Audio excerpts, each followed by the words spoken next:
Hello friend, आज का हमारा टॉपिक है inheritance in C plus plus. Inheritance C plus plus का सबसे पावरफुल और सबसे उपयोगी फीचर है।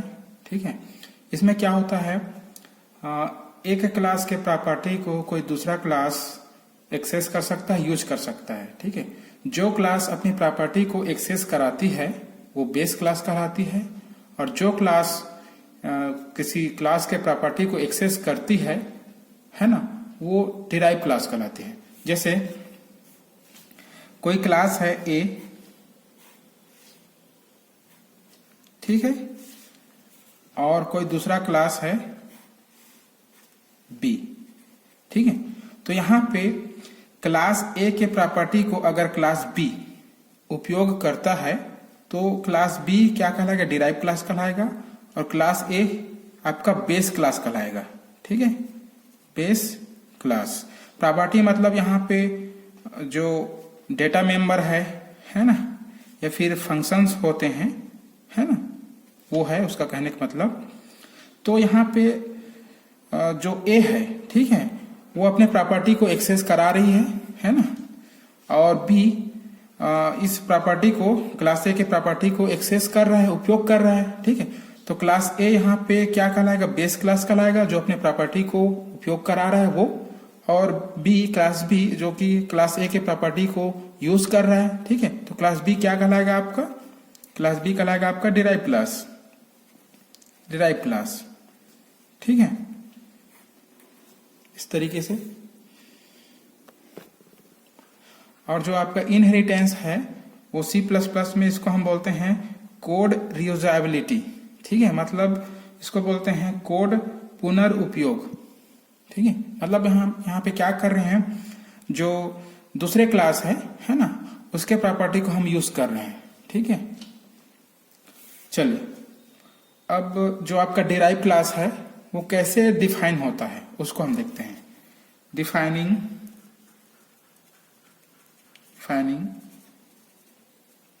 Derived class. ठीक है, सिंटेक्स देख लेते हैं। यहां पर आता है क्लास, उसके बाद डिराइव्ड क्लास नेम। ठीक है, उसके बाद कोलन वाला सिंबल, उसके बाद विजिबिलिटी मोड,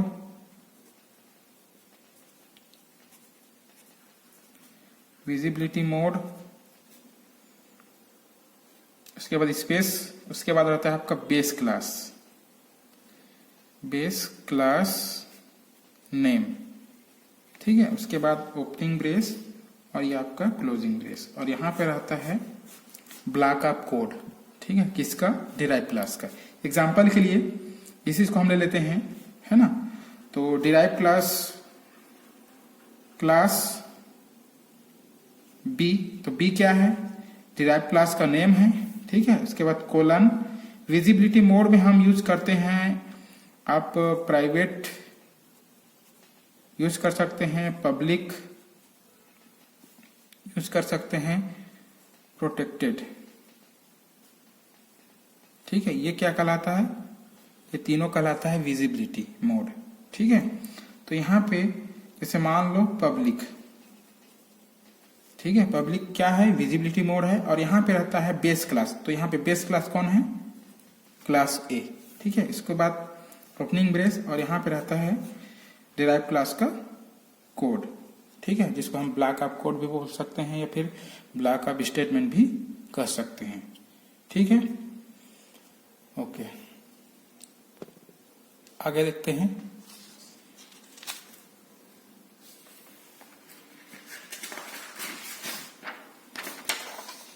थोड़ा सा और डिराइव क्लास को डिफाइन करते हैं, समझते हैं। ठीक है, चलिए, डिराइव क्लास बेस क्लास को अगर प्राइवेट तौर पर इनहेरिट करता है, ठीक है, मतलब जैसे मान लो ये आपका डिराइव क्लास है, डिराइव क्लास बी,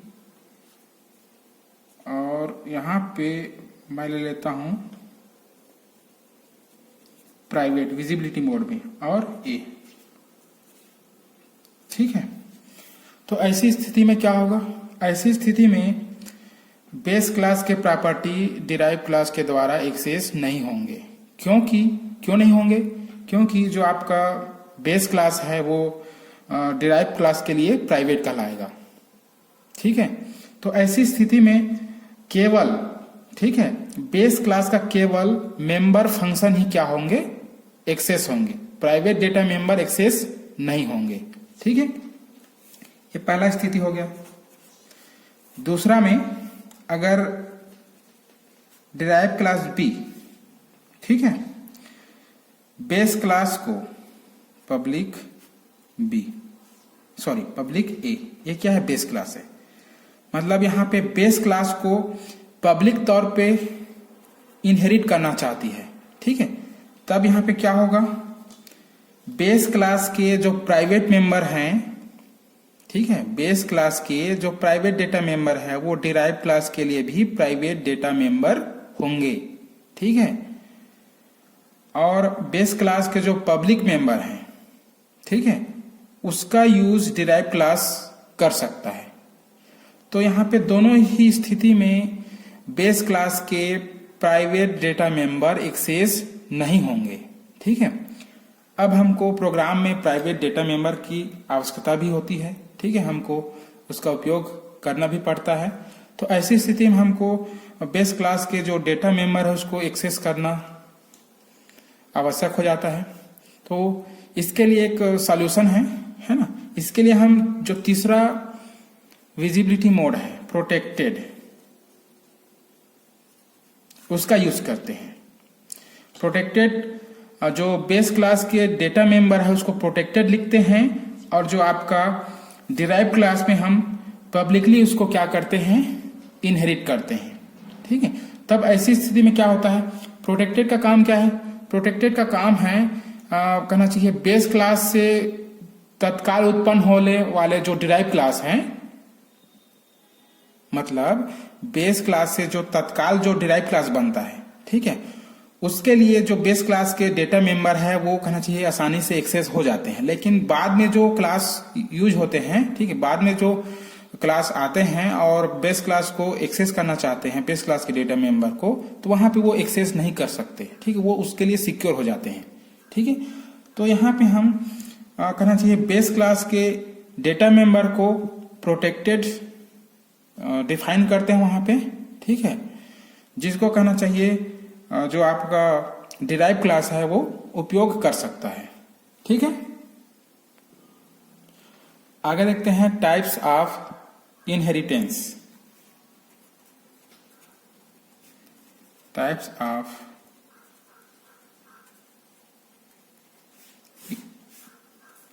इनहेरिटेंस। ठीक है, तो बेसिकली 5 प्रकार के इनहेरिटेंस होते हैं। पहला होता है सिंगल इनहेरिटेंस।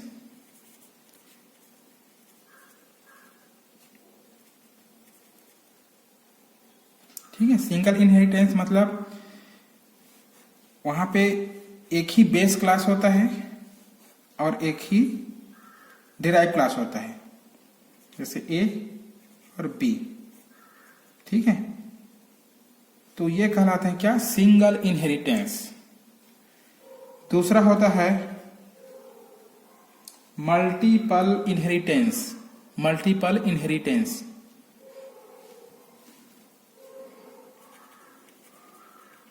Multiple inheritance. ठीक है, मल्टीपल इनहेरिटेंस में क्या होता है? एक से अधिक बेस क्लास होते हैं। जैसे मान लो ये एक बेस क्लास है, ये दूसरा बेस क्लास है, ये एक का नाम है ए, दूसरे का नाम है बी, और यहाँ पे एक तीसरा बेस क्लास होता है सी। ठीक है, तो यहाँ पे मल्टीपल इनहेरिटेंस में मतलब एक से अधिक बेस क्लास हो सकते हैं और केवल एक ही डिराइव क्लास होगा। ठीक है, तो यहाँ पे ए और बी क्या है? बेस क्लास है, और सी डिराइव क्लास है। तो इस तरीके के इनहेरिटेंस को बोलते हैं मल्टीपल इनहेरिटेंस। ठीक है, तीसरा है हिरार्किकल इनहेरिटेंस।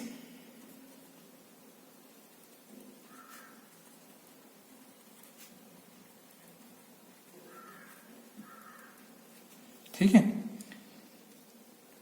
हियरार्किकल इनहेरिटेंस में क्या होता है, एक बेस क्लास होता है, ठीक है, और बहुत सारे डिराइव क्लास होते हैं, जैसे कि बी, सी,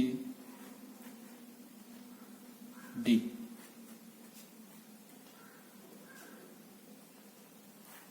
ठीक है, तो इस तरीके के इनहेरिटेंस को कहते हैं हियरार्किकल इनहेरिटेंस। चौथा होता है multi level inheritance. Multi level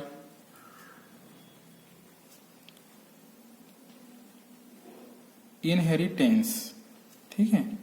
multi level inheritance मतलब एक से अधिक लेवल होते हैं, जैसे एक बेस क्लास होता है ए, ठीक है, उसका डिराइव क्लास होता है, ठीक है, और इस डिराइव क्लास का भी डिराइव क्लास होता है, ऐसे ये चलते रहता है, ठीक है।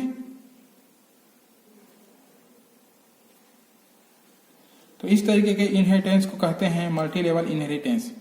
उसके बाद लास्ट होता है हाइब्रिड इनहेरिटेंस। हाइब्रिड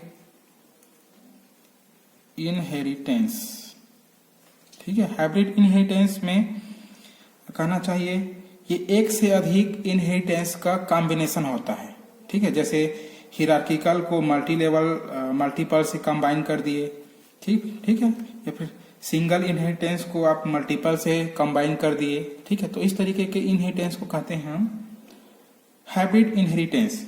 जैसे ए क्या है, बेस क्लास है, और बी और सी, ठीक है, इसके डिराइव क्लास है, ठीक है। तो ये हो गया आपका क्या कहना चाहिए, आपका हियरार्किकल हो गया। अब यहाँ पे एक और ले लेते हैं, एक और क्लास डी, और बी और सी से, ठीक है, बी और सी को क्या कर रहा है, इनहेरिट कर रहा है, ठीक है। तो इसमें क्या है, अब ये कॉम्बिनेशन हो गया किसका, मल्टीपल इनहेरिटेंस और आपका हियरार्किकल इनहेरिटेंस, ठीक है। तो ये कहलाता है आपका हाइब्रिड इनहेरिटेंस, ठीक है। चलिए आगे देखते हैं। अब प्रोग्राम के माध्यम से इसको समझते हैं।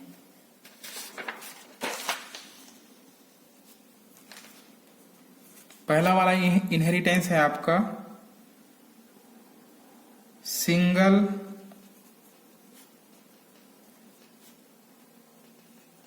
इनहेरिटेंस, ठीक है। सिंगल इनहेरिटेंस मतलब वहां पे केवल एक बेस क्लास होता है और एक डिराइव क्लास होता है, ठीक है। इसके लिए प्रोग्राम बनाते हैं।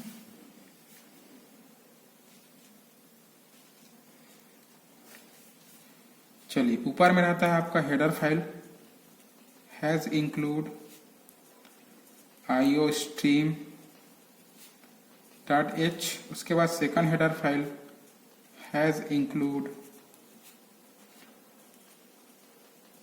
conio.h। उसके बाद अब हम यहां पे ले लेते हैं क्लास ए, ठीक है, और यहां पे प्रोटेक्टेड, ठीक है, प्रोटेक्टेड में ले लेते हैं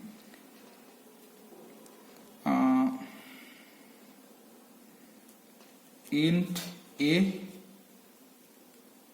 और बी, ठीक है। दो प्रोटेक्टेड मेंबर ले लेते हैं, ठीक है। पब्लिक में हम ले लेते हैं, ठीक है, वाइड गेट डेटा, एक मेंबर फंक्शन ले लेते हैं और यहां पे इसको डिफाइन कर लेते हैं सी आउट इंटर टू नंबर्स करके, ठीक है। उसके बाद सी इन ए और बी, ठीक है, और ये आपका क्लोज हो गया। उसके बाद इस क्लास को हम क्लोज कर देते हैं यहाँ पे, ठीक। उसके बाद अब डिराइव क्लास को हम डिक्लेयर करेंगे, है ना, डिफाइन करेंगे उसको। तो उसका सिंटेक्स हमको पता है, क्लास बी क्या है, बेस डिराइव क्लास है, उसके बाद कोलन, उसके बाद विजिबिलिटी मोड। अब इसको विजिबिलिटी मोड में मैं डालता हूं पब्लिक, ठीक है। ए, इसका मतलब क्या है, जो क्लास बी है ना, वो क्या है, डिराइव क्लास है। और डिराइव क्लास क्लास ए मतलब बेस क्लास को पब्लिकली क्या कर रहा है, इनहेरिट कर रहा है, ठीक है। तो यहाँ पे क्लास ए बेस क्लास है ना, उसके प्रोटेक्टेड मेंबर को एक आसानी से क्या कर सकता है, उपयोग कर सकता है। अगर हम यहाँ पे प्राइवेट डालते तो वहां पे वो उसको एक्सेस नहीं कर पाते, ठीक है। इसलिए हम वहां पे उसको प्रोटेक्टेड डाले हैं, ठीक है, प्रोटेक्टेड के रूप में यूज कर रहे हैं। चलिए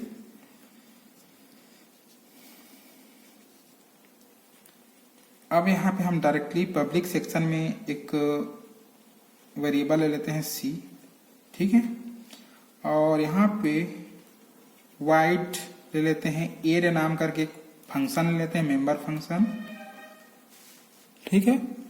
और यहाँ पे सी में ए प्लस बी को ऐड करके असाइन करा देते हैं, ठीक है। देखो ए और बी क्या है, क्लास ए का, ठीक है, बेस क्लास का प्रोटेक्टेड डेटा है, मेंबर डेटा है, ठीक है, जिसको क्लास बी क्या कर रहा है, उपयोग कर रहा है, ठीक है।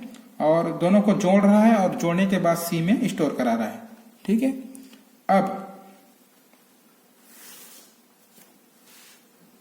अब इसको हम प्रिंट करा देते हैं, cout A plus B equal to C, ठीक है। और ये आपका एड जो फंक्शन है, ठीक है, मेंबर फंक्शन है क्लास बी का, डिराइव क्लास बी का, ठीक है, वो यहाँ पे क्लोज हो रहा है। और आपका क्लास बी भी जो कि डिराइव क्लास है वो भी क्लोज हो रहा है, ठीक है। अब हम जाएंगे मेन फंक्शन में, वाइड मेन, ठीक है, ओपनिंग ब्रेस। अब हम बनाएंगे क्या, ऑब्जेक्ट, ठीक है। चलिए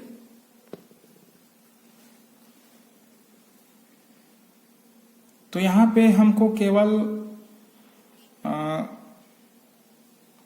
क्लास बी जो कि डिराइव क्लास है ना, उसका ही ऑब्जेक्ट बनाना पड़ेगा, है ना। और क्लास बी जो कि डिराइव क्लास है उसके ऑब्जेक्ट के माध्यम से हम क्लास ए जो कि बेस क्लास है उसके मेंबर फंक्शन को एक्सेस कर सकते हैं, ठीक है। तो बी और यहाँ पे B1, ठीक है, ऑब्जेक्ट है क्लास बी का, डिराइव क्लास का। अब B1 की सहायता से क्लास ए के जो मेंबर फंक्शन है गेट डेटा,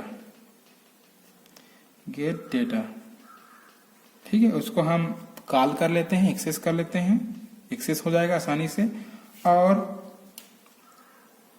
B1 की सहायता से एड जो फंक्शन है, मेंबर फंक्शन है डिराइव क्लास बी का, उसको भी हम कॉल कर लेते हैं, एक्सेस कर लेते हैं। उसके बाद यहाँ पे गेट ch फंक्शन रहता है, ठीक है, और आपका मेन फंक्शन क्लोज और आपका प्रोग्राम कंप्लीट। आउटपुट देख लेते हैं, आउटपुट में क्या मिलेगा, ठीक है। आउटपुट में मिलेगा इंटर, ठीक है, जब ये वाला गेट डेटा वाला फंक्शन कॉल होगा तब इंटर टू नंबर्स, ठीक है, तब हम यहाँ पे दो नंबर जैसे 10 और 20 इंटर करा देंगे, ठीक है। उसके बाद एड फंक्शन है, ठीक है, एड फंक्शन जब कॉल होगा तो ये वाला मैसेज प्रिंट होगा क्या, a plus B equal to 30, ठीक है। तो इस तरीके से सिंगल इनहेरिटेंस काम करता है, ठीक है। चलिए इसे कंपाइलर सॉफ्टवेयर में रन करा के देखते हैं।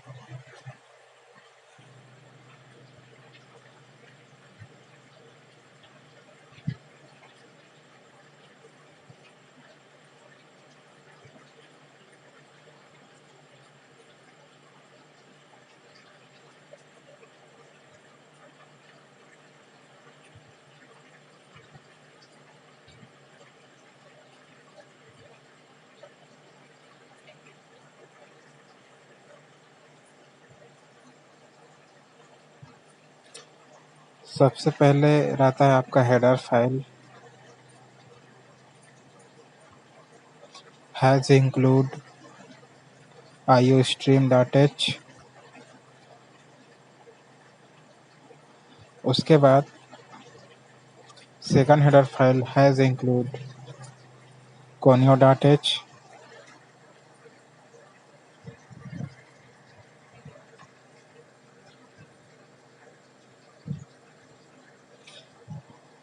क्लास और क्लास का नेम है ए।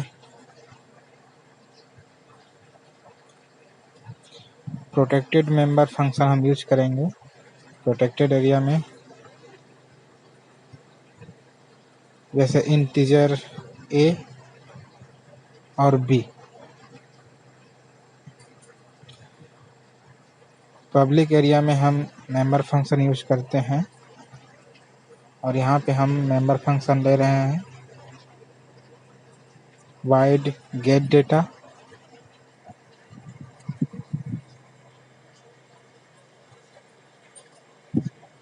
इसको यहीं पे डिफाइन कर देते हैं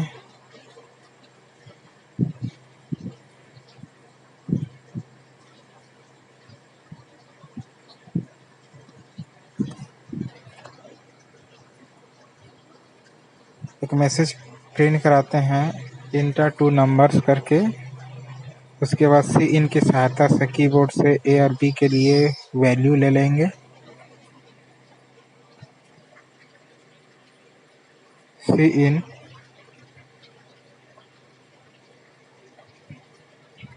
ए एंड बी।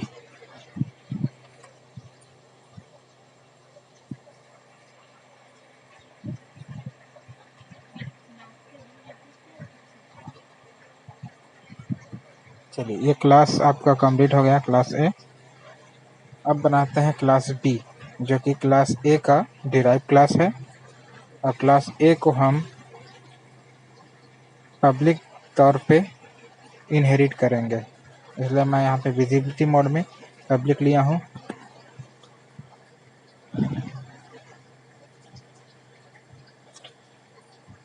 अब डायरेक्टली यहाँ पे हम पब्लिक एरिया यूज करते हैं और पब्लिक एरिया में हम एक वेरिएबल ले लेते हैं सी। उसके बाद मेंबर फंक्शन हम लेते हैं वाइड ऐड करके, जो ए और बी है उसको ऐड कराने के लिए, जोड़ने के लिए। और सी में हम ए प्लस बी के वैल्यू को स्टोर कराएंगे ए प्लस बी और उसको प्रिंट कराएंगे सी आउट की सहायता से। सी out A plus B.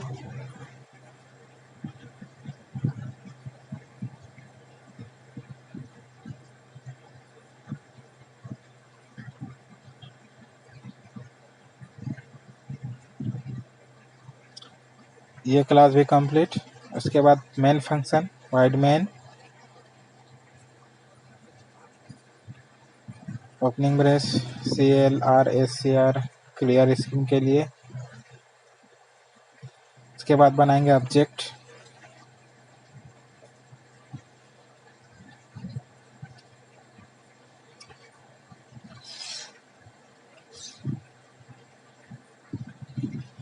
Class B का ऑब्जेक्ट बना रहे हैं, है ना। और B1 की सहायता से जो मेंबर फंक्शन यूज हुए हैं जैसे गेट डेटा, तो ये क्लास ए का मेंबर फंक्शन है। और B1 की सहायता से ऐड, है ना। और B1 की सहायता से okay get CH। Program complete हो गया। चलिए कंपाइल कर देते हैं। कोई भी एरर नहीं है। रन करा के देखते हैं, 0 एरर। और आपको यहाँ पे इंटर टू नंबर्स, है ना, 10 इंटर कर दिए, 20 इंटर कर दिए। उसके बाद A प्लस बी, है ना, मिला है 30।